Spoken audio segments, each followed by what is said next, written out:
Video games have undergone a spectacular transformation over the years, evolving in every way, from increasingly realistic graphics to more complex gameplay mechanics. Yet, despite all the technical innovations, one thing has remained constant. The primary goal of video games has always been to entertain us, let us dream, and why not, help us escape reality a little.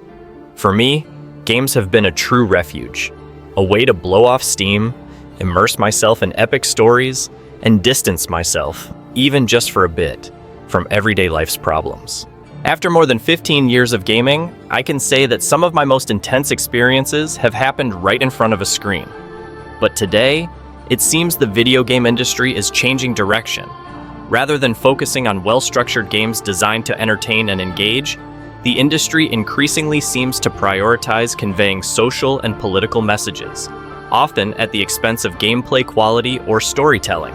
Of course, not everyone agrees on these messages, and everyone has their own opinion, but is this really what players are looking for? A clear example of this trend is Concord, an hero shooter released not long ago, a title that from the outset was likely to struggle. The hero shooter market is already full of similar games, and standing out today is a huge challenge. If we look at character design, it's clear that the developers focused heavily on representing diversity and inclusivity, which are important values, of course. However, in Concord's case, this choice seems to have become the main focus, overshadowing other essential elements of a good game. Don't get me wrong, having a variety of characters and styles is a positive thing, but when it seems to take priority over unique gameplay or a well-crafted story, there's a high risk of disappointment. Concord cost hundreds of millions of dollars, and after the game shut down, along with the studio, we can say it's one of the biggest flops in gaming history. Hopefully, this will be a lesson for Sony and many other studios, helping them understand that players aren't looking for forced messages.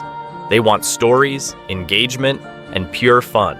Another significant example is Unknown 9: Awakening, a title that went practically unnoticed, a flop of epic proportions.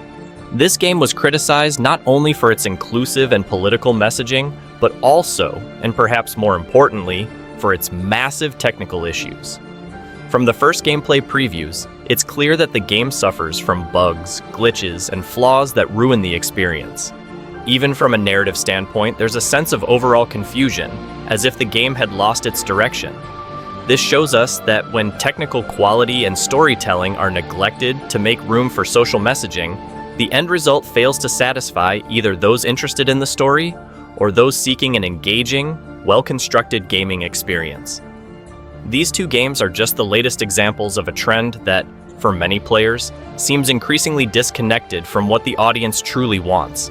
I hope major companies start to realize that in the end, we gamers are looking above all for an experience that entertains us, lets us dream, and fully engages us, and that games should be built around this.